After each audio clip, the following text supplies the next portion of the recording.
দেখুন বন্ধুরা, আমার যে ধরনের গ্রেভির প্রয়োজন ছিল পারফেক্ট সেই ধরনের পুরোপুরি গ্রেভিটা হয়েছে।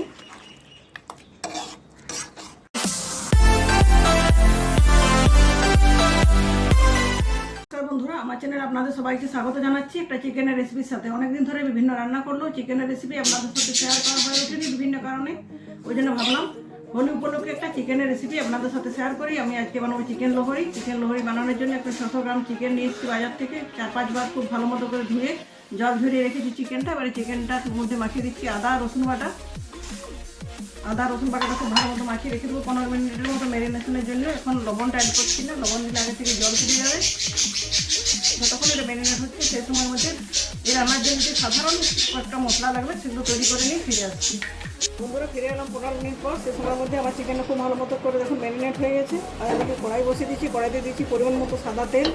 তেলটা একটু আগে থেকে বসিয়েছি, তেলটা গরম হয়ে এসেছে। গরম তেলে দিয়ে দিচ্ছি 2 শুকনো লঙ্কার ফোড়ন। ফোড়নটা খুব ভালো মতো ভাজা হয়ে যাক, তারপরে আমি ম্যারিনেট করে রাখা চিকেনটা এখানে অ্যাড করবো। দেখুন বন্ধুরা, শুকনো লঙ্কা দুটো খুব ভালো মতো ভাজা হয়ে গেছে, একটু খুব সুন্দর সুগন্ধ উঠছে। এরপরে আমি ম্যারিনেট করে রাখা চিকেনটা দিয়ে দিচ্ছি। চিকেনটা দেওয়ার পর 5-7 মিনিট ধরে খুব ভালো মতো করে লো মিডিয়ামে লেগে যাচ্ছে। দেখুন বন্ধুরা, আদা রসুন দেওয়ার পর মাংসটা 7 মিনিট ধরে খুব ভালো মতো কষিয়ে নিচ্ছি। আদা রসুনের কাঁচা গন্ধটাও চলে গেছে। এই পর্যায়ে অ্যাড করছি 2 বড়ো সাইজে গ্রেড করে রাখা পেঁয়াজ। পেঁয়াজটা খুব ভালো মতো কষিয়ে নিচ্ছি।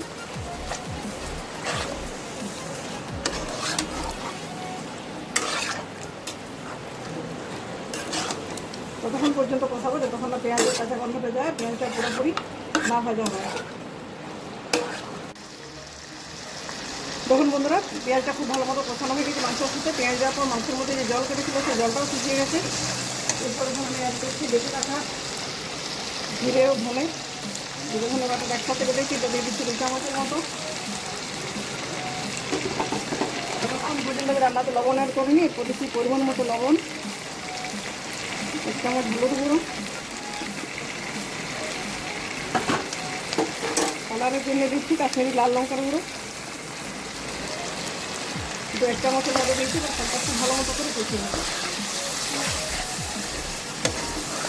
সমস্ত মশলাগুলো দেওয়ার পর মাংসের সাথে খুব ভালো মতো করে আরেকবার 2-3 মিনিট ধরে কষিয়ে নিয়েছি। এরপর 2 বড়ো সাইজের টমেটো গ্রেড করে নিয়েছি। গ্রেটার দিয়ে আপনি চাইলে মিক্সিং চাইলে পেস্ট বানিয়েও নিতে পারেন, আবার ছোট ছোট টুকরো করে কেটেও অ্যাড করতে পারেন।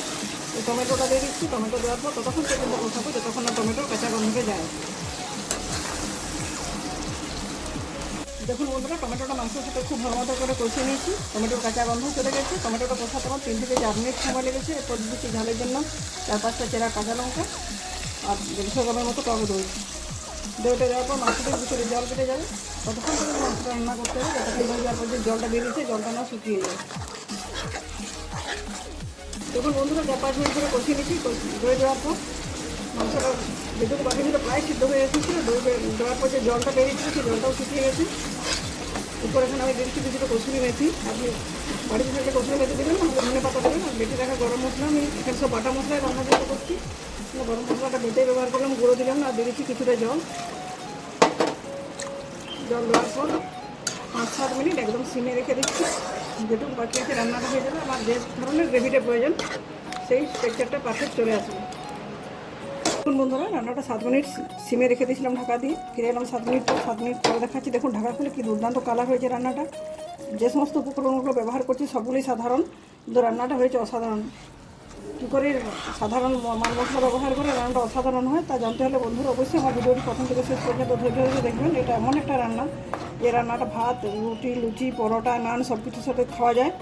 খুব সহজ রান্নার রেসিপি। বন্ধুরা, আমার রেসিপিটি কেমন লাগলো কমেন্ট করে জানাবেন। যদি ভালো লাগে অবশ্যই লাইক এবং শেয়ার করবেন। চ্যানেলে নতুন যদি বন্ধু হয়ে থাকেন, চ্যানেলটি এখনও সাবস্ক্রাইব করে না থাকেন অবশ্যই চ্যানেলটি সাবস্ক্রাইব করে পাশে থাকা বেল বাটন অন করে দেবেন নতুন নতুন ভিডিওর আপডেট পাওয়ার জন্য। আজকের মতো এ পর্যন্ত। ভালো থাকুন, সুস্থ থাকুন, হোলিতে আনন্দে মেতে উঠুন। ধন্যবাদ।